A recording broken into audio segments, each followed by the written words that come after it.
Hello, welcome. This is Walking the Halls with Rubem. I am here in Manila with our site M5, and I have the pleasure of having Mark Harmon here with us. And we're going to just walk the hall and have just our conversations today. So, Mark, welcome. Nice to have you here with us in Manila after a long trip. Yeah, thank you so much for having me. It was a great journey getting here. It's the first time I've been to this site in a number of years. So It's really great to be back. Awesome. And also it's great that you are now a book author as well. So this is great. And I think, to start talking about your method, about your book that is called Making a Lasting Impact, the Rockstar Performance Method. And so how that all started, what was your aha moment? Like, we need to create a method. What happened? Yeah, so the book is really a sort of final part of the system, but it was a number of years ago here in Manila. Actually, I was at a site and I was sitting there and we were talking with one of the supervisors, just sitting on the floor. It's the middle of the night as usual, and as I talked to the supervisor, I thought, what if we really just started thinking differently about how do we manage performance? And that was sort of the beginning. And it spawned this idea that the KPIs are what we always focus on, but they're really not the objective. Right. And yet, so much of what we do, our incentive programs, our coaching methods, everything was so focused on the metric. And the more I thought about it, the more I realized that there just has to be a better way. And so over the course of the next couple of years, I started to develop a different performance management method. It wasn't the Rockstar Performance Management Method at that point. That was later, but that was the beginning. That's really the moment where I thought, look, if we focus on doing the right things, we can influence the results in a better way. And so that's where we started focusing on behaviors. We started focusing on coaching differently. And by focusing on the things we can do to influence the outcome, that was really sort of the catalyst that eventually became the Rockstar Performance Method. And it started here in Manila. It did. It was kind of that was where the idea started. And to create the system, I had some of the sort of framework and some of the ideas in different capacities, but this is where the system really started to became an idea, which ultimately became a concept, and now something that we're using across all of our vendor partners and really across even all of our lines of business. I think that's a great lead way to my next one. Since it's so successful, and I think it should be like it is your secret sauce somehow. Why sharing it with everybody? Why giving this kind of backstage ticket to everyone to see it and understand and to learn how to do it? Yeah, the reason I wanted to share it was because, number one, it works, and so much of the time is spent. How do we move the needle? How do we drive a little bit better performance? How do we improve this or that? And so we put all this energy and effort into these little movements, but they're not sustainable. And this isn't just me or even just you guys at IGT. I've had these conversations with my friends and colleagues in this industry time and time again, and everybody's asking the same question. How do we do something and sustain it? And so the reason why I wanted to share it was, number one, it works. It works really well, but it requires some very specific things. It requires discipline. It requires the right structure, and it requires a commitment to do something differently. And we have there's a lot of ego, maybe a lot of hubris in this industry where people think that their way is the best way. And you got to get them out of that mode and go, no, if you change and use a different system, you can drive something sustainable. So that's really what sort of pushed me to first do this in a presentation at a conference and then turn it into a book, because I honestly believe we can elevate the entire industry, and it's not a complicated system. It's difficult because it requires change and it requires putting some of that ego aside and trying something new. But it works. And so I really wanted to just give everybody that opportunity. No, it was very generous because, to your point, it works.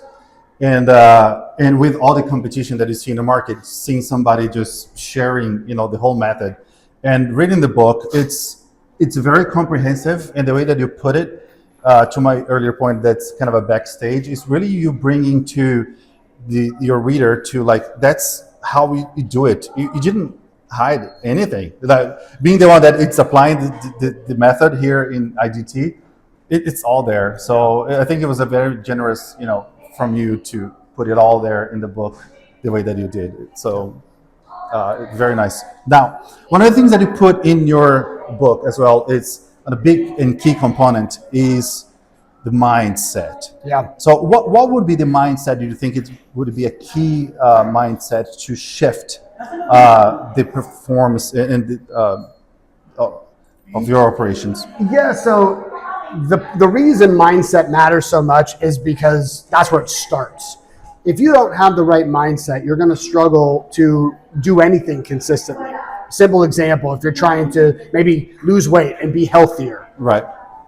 That didn't start with, I want to just randomly lose weight. It's not about, I just decided one day I want to go to the gym. It's a mindset. It's a belief and a desire and a commitment to change. Okay. And so I talk a lot about mindset because I think it's something we overlook. We have a tendency to jump into action when in reality we have to start with the things that are going to help our actions be successful. And it starts with your mind. It starts with what you believe, and it starts with what you're willing to do. And if you're not willing to change, none of the other steps matter. And so that's why I spend so much time talking about mindset, because it really starts there. So anybody that's looking to make changes in their business, looking to drive performance improvements, start with understanding, like, what is my motivation? Why do I really want to do this thing?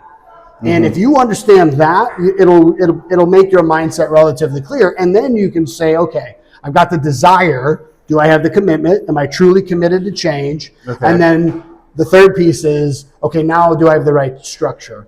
And so those things together is sort of where you can start making the decision to say, okay, now I know not only I want to do it, I'm committed to do it, but I also now have a system of how I'm going to do it. And that's sort of how it all comes together to then really start to produce real change.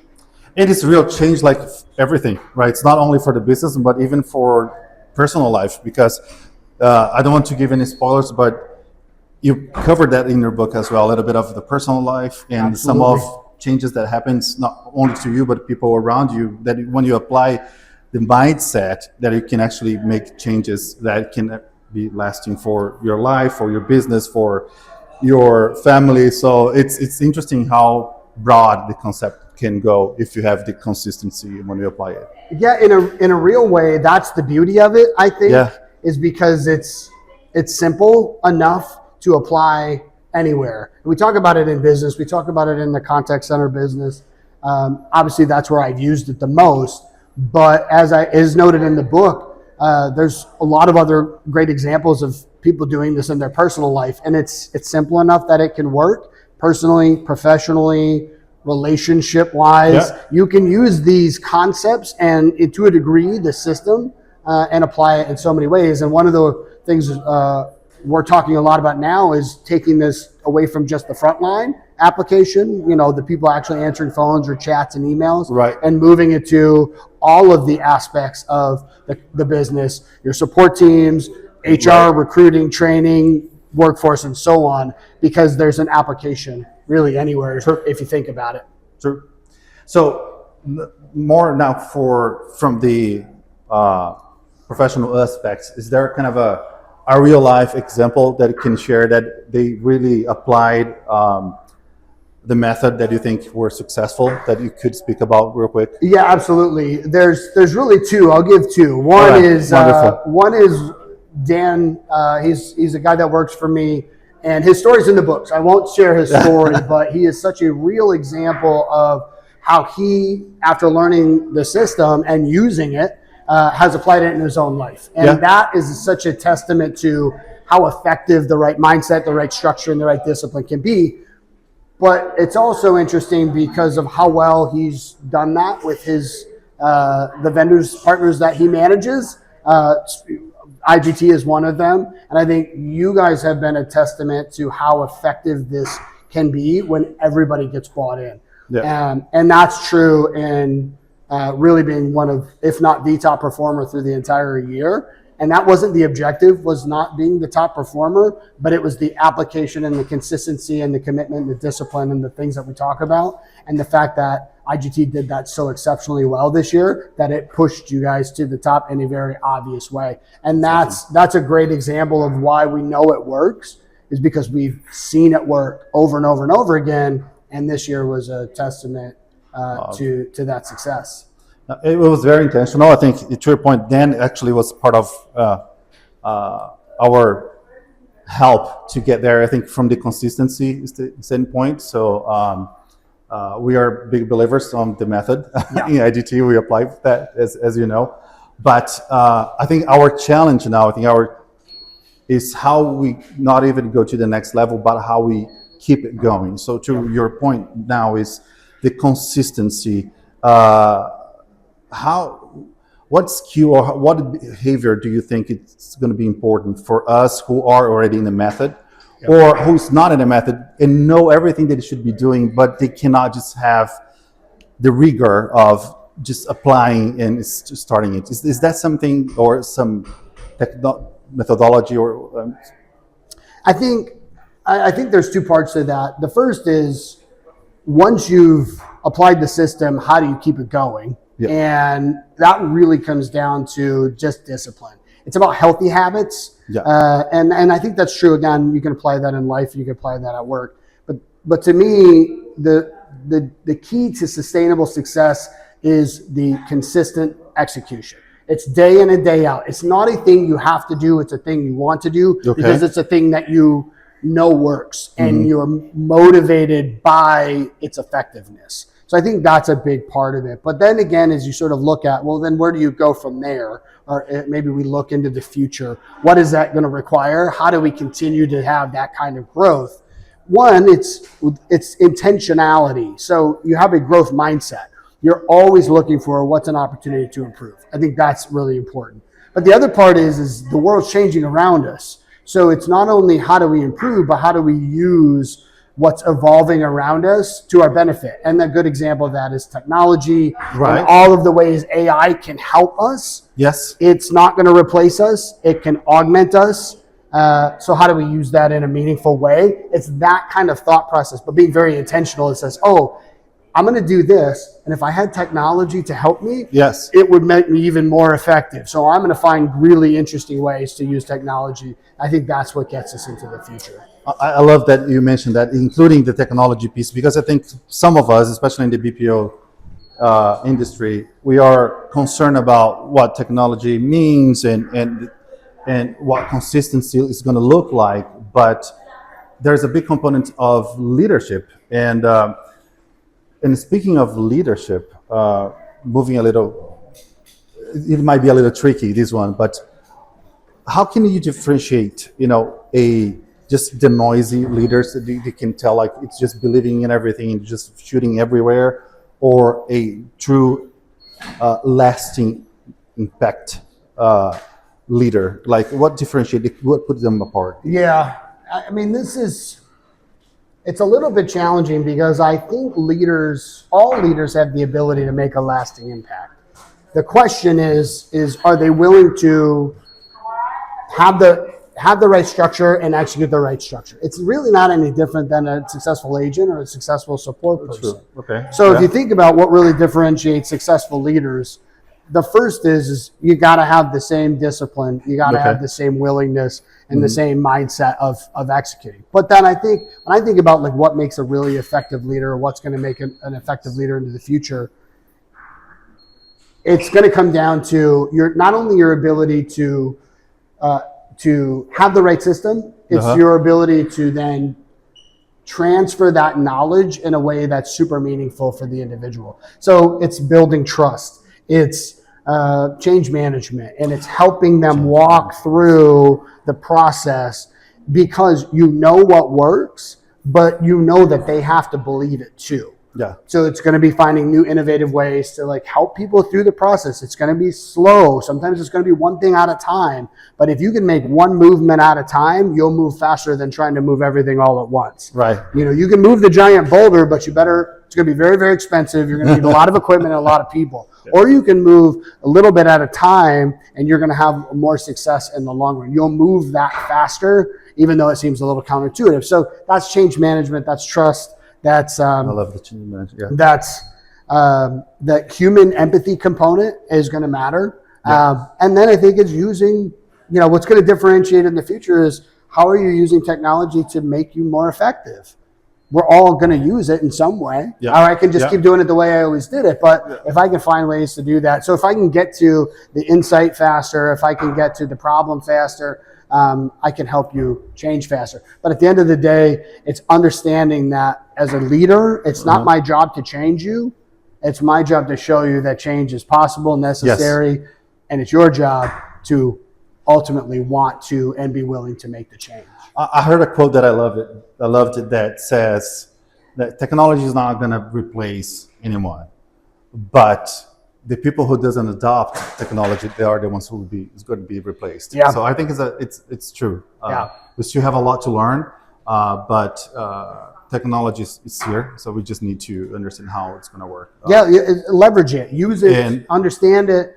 We don't have to shy from it. We don't have to be afraid of it. But if we understand it, master the machine or the machine masters you. Sort of to your other point. So I think it's a real opportunity just so. Man, if you can make your conversations easier, if you can make them more effective, why wouldn't we? Yeah. We should, but it doesn't replace it. You still need to be able to have that conversation. So to lead through this sort of technological, innovative age, it's going to require use of it, but it's also going to require, I think, even more of that human connection, that human trust, you know, and helping people see how effective they can be. But that's going to happen through like meaningful conversations. Sure. Okay, so now I think we're moving to our last questions, and this is our mic drop moment. So it's either walking with Rubem or running from Rubem. So, but it's not difficult. Listen. Okay. Imagine this is your last opportunity to give a recommendation, suggestion, how you want to call it, but your last opportunity to tell us or somebody how to make a lasting impact, you know, or a lasting change. What that would be? What would you say? Yeah. Now I'm really put on the spot. I think the hardest part of any lasting change is taking the first step. Yeah. And so my first recommendation would be just take a step. Mm-hmm. Maybe that first step is evaluating your mindset and really diving into, this is what I believe, this is what I think, this is what I want or where I want to go, whether it's a task or an initiative you want to implement, or maybe it's your career. Take that account and just take some time to do that. That's a simple first step that can then help you understand, do I have the right mindset? Do I have the right commitment? You know, does it align with my beliefs and my desires?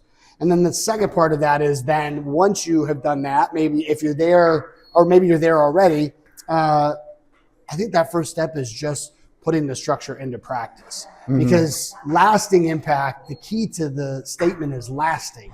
It's not impact. Yeah. We can make an impact, but it can be very, very quick and very brief, and it goes back to whatever it was before. The idea is that we're actually making something sustainable, something lasting change. And I think that's where the discipline and the structure and the system comes into play. So that first step is the inertia. That's the hardest point. But if you'll take that first step, I think that's really where you can